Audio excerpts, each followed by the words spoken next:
안녕하십니까. 레드앤브리지 대표 임동균입니다. 오늘은 S&P 500 ETF보다 더 좋은 투자 전략이란 주제로 영상 한번 시작해 보도록 하겠습니다. 저희 레드앤브리지 어드밴스드 투자 칼럼 영상입니다. 오늘 할 컨텐츠 말씀드리도록 하겠습니다. 먼저 시장의 아주 중요한 속성에 대해서 말씀드릴 것이고요. 다음으로 상대 모멘텀 투자 전략에 대해서 소개해 드리도록 하겠습니다. 그리고 개별주 모멘텀 투자 전략에 대해서 말씀드릴 것이고요. 마지막으로 S&P 500을 이기는 방법에 대해서 말씀드리도록 하겠습니다. 자, 먼저 시장의 아주 중요한 속성에 대한 내용 시작해 보도록 하겠습니다. 앞서서 최악의 순간 워렌 버핏은 어떻게 극복했을까라는 영상에서 결국 성공적인 투자를 위해서는 견고한 자신만의 투자 철학이 있어야 하고, 견고한 투자 철학을 만들기 위해서는 기본적으로 시장의 속성에 대해서 면밀히 파악을 해야 한다는 것을 말씀드린 바 있습니다. 그런데 우리는 이미 여러 차례 은연중에 시장의 속성에 대해서 가볍게 다루고 넘어간 바가 있습니다. 특히 앞선 투자에서 돈 벌기 정말 어려운 이유라는 영상에서 바로 이 썸네일을 가진 영상이었죠.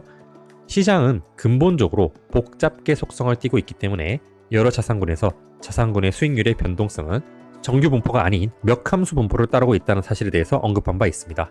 그 영상에서도 예시를 든 차트입니다. 이것은 전 세계 주요 24개국 국채 및 투자 등급 회사채를 모두 망라한 채권 종합지수입니다. 원래 정규 분포에서 예상하는 곡선은 바로 이 빨간 선과 같습니다. 노멀 디스트리뷰션은 정규 분포를 의미합니다. 그런데 실제 이 채권 종합지수의 일간 수익률을 확인해 보시면 가운데는 아주 뾰족한 급천 분포를 보이고 있고, 양쪽 끝에는 두꺼운 꼬리를 나타내고 있다는 것을 설명드린 바 있습니다. 이렇게 정규 분포 예상치보다 훨씬 높은 극단적인 수익률 값이 자주 출현하는 것을 우리가 패테일, 두꺼운 꼬리라고 얘기합니다. 주식시장 역시 마찬가지입니다. 이것은 S&P 500의 데일리 리턴, 일간 수익률인데요. 역시 노멀 디스트리뷰션, 정규 분포로 예상한 모양보다 훨씬 더 높은 가운데로 몰려있는 겹천 분포에 양쪽 끝은 패테일을 보이고 있음을 확인할 수 있습니다. 그렇다면 이런 패테일이 의미하는 것이 무엇일까요? 바로 시장은 때때로 추세라는 것이 출현한다는 것입니다. 다시 한번 차트로 돌아가서 말씀드리자면, 자, 예를 들어 볼게요. 만약에 우리의 시장이 효율적인 움직임을 나타내고 있다면 이 노멀 디스트리뷰션, 정규 분포에 따라서 가격 수익률이 분포되어야지 맞는 것입니다. 그러나 우리 시장은 정규 분포가 아닌 몇 함수 분포를 따르고 있다고 앞선 영상에서 자세히 설명드린 바 있고요. 그 몇 함수 분포의 가장 중요한 특징이 바로 이 패테일입니다. 패테일이라는 것은 결국 극단적인 수익률 값이 시장에 우리의 예상보다 훨씬 더 자주 출몰한다는 것이고요. 이와 같은 극단적인 가격 움직임의 방향에 따라서 한쪽으로 시장의 방향이 쏠리게 되면 우리는 그것을 추세라고 얘기합니다. 이러한 추세가 등장하는 시장의 속성을 이용하는 투자 방식을 흔히 추세 추종 투자 방식이라고 하며, 많은 전설적인 트레이더들 중 상당수는 모두 이러한 자신만의 추세 추종 투자 전략으로 어마어마한 투자 성과를 거둔 바 있습니다. 기회가 된다면 레드앤브리지에서도 다양한 추세 추종 전략들에 대해서 다뤄보도록 하겠습니다. 자, 다음으로 그럼 이 추세를 따르는 투자 전략 중 하나인 상대 모멘텀 투자 전략에 대해서 말씀드리도록 하겠습니다. 앞서서 소개해드린 추세 추종 전략 방식은 매우 다양하고요. 투자자에 따라서 또 변형되기도 하고 다른 전략들과도 조합되기도 하지만, 결국 핵심은 추세가 형성되면 가격의 움직임의 방향이 계속 한 방향으로 쭉 이어진다는 가정을 내포하고 있는 것입니다. 즉, 추세 추종 투자 방식의 핵심은 과거 수익률이 좋은 종목 혹은 자산을 매수하는 것입니다. 반대로 과거 수익률이 좋지 않은 종목은 매도하거나 혹은 공매도하는 것 역시 추세 추종 투자의 하나라고 볼 수 있겠죠. 이해를 돕기 위해 예시를 한번 들어보도록 하겠습니다. 이 차트는 1927년 1월부터 2022년 12월까지의 투자 성과를 나타낸 그래프이고요. 미국의 대형주인 S&P 500과 해외 개발도상국에 투자했을 때를 가정해서 나타낸 그래프입니다. 먼저 그냥 S&P 500에 묻어뒀을 때는 처음 자산 1위, 지난 95년간 9,441로 굉장히 놀라운 성과를 거뒀음을 확인할 수 있고요. 해외 개발도상국에 그냥 투자했을 때는 2016 정도로 마무리되었음을 확인할 수 있습니다.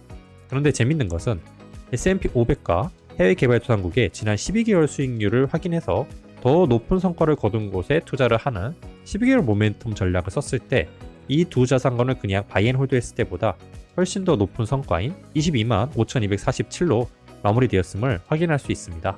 이상의 성과를 연간 수익률로 나타내면 다음과 같은데요. 보시다시피 S&P 500이 잘 나가는 시절에는 S&P 500의 성과를 가져갈 수 있고, 해외 개발도상국 성과가 좋을 때는 해외 개발도상국의 성과를 가져가는 각각의 자산군이 추세를 보이면서 계속 잘 나갈 때 그 자산군에 투자할 수 있는 전략인 12개월 모멘텀 전략의 장점이 뚜렷하게 나타난다고 확인할 수 있습니다. 이것을 수치로 정리해보면 다음과 같은데요. S&P 500은 지난 95년간 연평균 복리 성장률이 CAGR이라 하죠. 10%였고요. MDD 최대 납폭의 경우에는 마이너스 83.66%였습니다. 그리고 해외 개발도상국 같은 경우에는 지난 95년간 연평균 성장률은 8.25%였고요. MDD 같은 경우에는 마이너스 60.43%였습니다. 이 두 자산군을 12개월을 기준으로 모멘텀 전략을 취했을 때는 13.7%로 가볍게 시장 수익률 S&P 500 혹은 해외 개발도상국에 투자했을 때의 수익을 압도했음을 확인할 수 있습니다. 단지 과거의 수익률이 좋으니 미래의 수익률이 더 좋을 것이라는 어찌 보면 조금 이상한 가정을 가지고 투자했지만 시장 수익률을 능가하는 성과를 거두었음을 확인할 수 있는데요.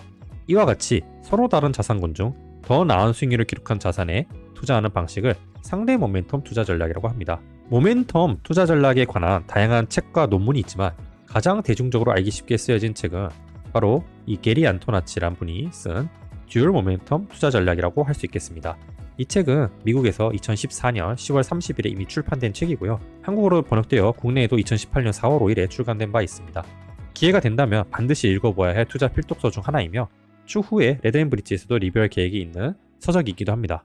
그렇다면 이 책이 출판된 이후인 2015년 이후부터의 S&P 500과 개발도상국의 12개월 상대 모멘텀 전략의 성과는 어떠했을까요? 바로 이 차트에서 확인해 볼 수 있는데요.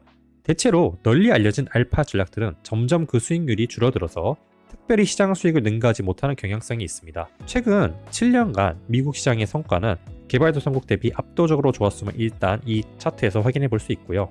그렇기 때문에 S&P 500에 그냥 가만히 묻어뒀을 때의 투자가 가장 우수한 성과를 보였음을 일단 확인해 볼 수 있습니다.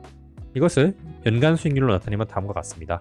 보시다시피 S&P 500의 성과가 이 보라색이죠. 굉장히 두드러짐을 확인할 수 있고요. 상대적으로 이 12개월 모멘텀 전략도 그렇게 나쁘지는 않았지만 S&P 500보다 성과가 뒤처지고 말았습니다. 이것을 수치로 나타내서 생각해 볼 필요가 있는데요. 지난 7년간 S&P 500에 우리가 투자했다면 연평균 CAGR은 10.54%였고요. MDD는 마이너스 23.9%였습니다. 반면에 해외 개발도상국에 투자했을 때는 연평균 CAGR은 1.79%로 매우 저조했고요.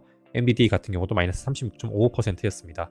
두 자산군 중 지난 12개월을 기준으로 더 잘 나가는 자산에 투자했던 상대 모멘텀 전략은 CAGR은 8.75%였고요. MDD는 마이너스 23.9%였습니다. 얼핏 보면 S&P 500의 바이 앤 홀드 대비 상대 모멘텀 투자 전략의 성과가 부진했다고 볼 수 있겠지만 지난 7년이라는 시간은 섣불리 결론을 내리기에는 그렇게 긴 시간은 아니라고 생각해 볼 수 있고요. 그리고 이것이 모멘텀 전략이 부진한 것이라기보다는 애초에 개발도상국 주가 성과 자체가 너무 부진했던 것이 보다 더 큰 이유라고 분석해 볼 수도 있을 것입니다. 그렇다면 이번엔 각 개별주의 이 모멘텀 투자 전략을 적용해보면 어떨까요? 이 차트는 1927년 1월부터 S&P 500에 바이 앤 홀드 했을 때와 S&P 500과 똑같죠. 라이지 캡 모멘텀이라고 여기 써 있는데 대형주 S&P 500에 속한 주식 중에서 최근 모멘텀이 좋은 주식, 그러니까 최근 수익률이 좋은 주식들만 골라서 투자했을 때의 경우를 나타낸 그래프가 이 바로 녹색입니다. 현재 ETF로도 출시되어 있는데 SPMO라는 ETF입니다. 그리고 참고 삼아 다른 것을 비교해 보기 위해서 스몰캡, 그러니까 시가총액이 작은 기업 중 모멘텀이 좋은 곳에만 투자하는 XSMO ETF, 그 다음에 토탈 마켓 모멘텀, 이것은 그냥 라이즈캡, 스몰캡 가리지 않고 전체 주식시장을 대상으로 그냥 모멘텀이 제일 좋은 주식에 투자했을 때의 성과를 보여줄 수 있는 VMO ETF의 성과를 보여주는 차트입니다. 참고로 각 ETF가 상장하기 이전의 데이터들은 저희가 시뮬레이션상의 추정치를 바탕으로 한 것임을 말씀드립니다. 어찌됐든 이 S&P 500에 그냥 묻어뒀을 때보다는 어떤 방식을 선택했던지 간에 모멘텀 투자를 했을 때 조금 더 성과가 좋았음을 확인해 볼 수 있고요. 연간 수익률은 다음과 같습니다. 특히 여기서 보면 소형주 수익률 같은 경우에 빨간색 그래프 보이시죠? 과거 같은 경우에는 소형주 수익률이 굉장히 인상적이었는데 최근에는 그러한 성과가 좀 부진했음을 확인해 볼 수는 있고요. 수치적으로 한번 말씀드려 보겠습니다. S&P 500 같은 경우에는 역시 앞서서 우리가 확인해 본 바 있죠. 지난 95년간 연평균 CAGR은 10%, MDD는 마이너스 83.66%였고요. 라지캡 모멘텀, 그러니까 S&P 500 중에서 모멘텀이 좋은 주식에만 골라서 투자했을 때의 성과는 13.44%로 지난 95년간 시장 수익률을 능가하는 성과를 거두었음을 확인해 볼 수 있습니다. 만약에 우리가 여기서 소형주 프리미엄까지 더 얹어서 투자를 했다고 가정하면 지난 95년간의 성과는 16.66% XSMO ETF가 현재 출시되어 있죠. 이런 성과를 거두었음을 확인할 수 있고요. 이런 시가총액에 관계없이 그냥 모멘텀이 제일 좋은 주식에 투자를 했다, 시장 전체를 대상으로 투자를 했다면 VFMO ETF가 출시되어 있습니다. 그러면 지난 95년간 16.39%의 성과를 거두었음을 확인해 볼 수 있습니다. 즉, 이 토탈 마켓 모멘텀에는 약간의 소형주의 성과가 포함되어 있다 이렇게 보셔도 무방할 것입니다. 그렇다면 역시 똑같은 기준으로 2015년 모멘텀에 관해서 가장 대중적인 책이 출판된 이후의 결과는 어떻게 됐을까요? 이 보라색이 S&P 500의 성과고요. 녹색은 아까 보여드렸듯이 라이즈캡 모멘텀, 이 녹색의 성과, 그 다음에 노란색이 토탈 마켓, 그 다음에 스몰캡 모멘텀이 보이는데요. 보시다시피 소형주의 성과가 지난 7년간 좋지 않았기 때문에 S&P 500에 그냥 바인 홀드 했을 때보다 성과가 좋지 않고요. 나머지 두 전략은 모두 성과가 우수했음을 확인할 수 있습니다. 아마 이 토탈 마켓 모멘텀에서는 자동으로 대형주 위주로 주식이 포트폴리오가 재편되어 있을 것이라고 우리는 추측해 볼 수 있을 것입니다. 이것을 연수익률 형태로 나타내면 다음과 같고요. 보시다시피 S&P 500의 성과도 놀랍지만 모멘텀 전략의 성과도 매우 꾸준하고 좋았음을 확인해 볼 수 있고요. 상대적으로 소형주에 투자했던 XSMO의 성과는 조금 부진했음을 확인해 볼 수 있습니다. 역시 수치적으로 한번 다시 정리해 보겠습니다. 지난 2015년부터 투자를 했다 가정했을 때 S&P 500은 역시 앞서서 보셨다시피 10.54%의 성과를 거두었고요. MDD는 마이너스 23.9%였습니다. 라이즈캡 모멘텀에 따라 투자를 했다면은 지난 CAGR은 역시 S&P 500을 가볍게 능가한 12.27%의 성과를 거두었고요. 스몰캡 모멘텀 같은 경우에는 이번에 좀 부진했음을 확인할 수 있죠. 상대적으로 대형주에 비해서 소형주의 성과가 그렇게 좋지 않았음을 지난 7년간 나타낸다고 볼 수 있겠습니다. 토탈 마켓 모멘텀 같은 경우에는 11.44%로 역시 S&P 500을 그래도 능가한 성과를 거두었음을 확인해 볼 수 있습니다. 이상의 내용을 바탕으로 생각해 보면은 모멘텀의 효과는 여전히 존재하고 있고요. 여담이지만 최근 들어 미국 시장의 경우에 소형주 프리미엄은 거의 사라지지 않았나 라 생각될 정도로 성과가 저조한데요. 이에 대해서는 추후에도 기회가 되면 저희가 한번 더 다뤄보도록 하겠습니다. 자, 오늘 영상의 결론입니다. S&P 500을 이기는 가장 간단한 방법에 대해서 결론을 내보도록 하겠습니다. 저희가 앞서서 저희가 만든 영상이죠. 이것도 모르고 무작정 S&P 500에 투자하지 마세요라는 영상에서 S&P 500 투자의 위험성에 대해서 말씀드렸다면 이번에는 그냥 현명하게 S&P 500을 이기는 방법에 대해서 만든 영상이라 보실 수도 있겠습니다. 무작정 S&P 500 ETF만 모으기보다는 VFMO ETF나 SPMO ETF, 기억이 안 나실 수 있어서 설명드리면 이것이 토탈 마켓입니다. 전체 시장을 대상으로 해서 모멘텀이 제일 좋은 주식만을 가려서 뽑는 ETF를 VFMO였고요. SPMO는 S&P 500에 해당하는 종목 중 모멘텀이 좋은 주식의 비중이 높게 가져가는 ETF를 의미합니다. 이 두 ETF를 매수를 고려하는 것이 더 합리적이다 이렇게 결론 내릴 수 있겠습니다. 물론 앞으로의 시장 상황에 따라서 모멘텀 투자의 성과가 계속해서 추가 수익을 유지할 수 있을지는 알 수 없습니다만 적어도 현재로서는 모멘텀 투자의 성과는 앞으로도 어느 정도 계속 이어질 가능성이 높다고 저희는 보고 있는데요. 이것은 모멘텀의 속성이 인간의 심리와 서두에서 언급했듯이 시장의 복잡계적 특성에서 비롯되었다고 보는 것이 합리적이기 때문에 그렇습니다. 이번 영상을 계기로 여러분들만의 모멘텀 전략을 다듬어서 초과 수익을 만들어내는 방법을 연구하는 데 도움이 되셨기를 바랍니다. 지금까지 영상을 끝까지 시청해 주셔서 대단히 감사합니다. 저희 레드앤브릿지의 앞으로의 성과와 투자 철학이 궁금하시다면 구독, 좋아요, 알림 설정을 부탁드립니다. 모두를 위한 보혜사다리 레드앤브릿지였습니다. 감사합니다.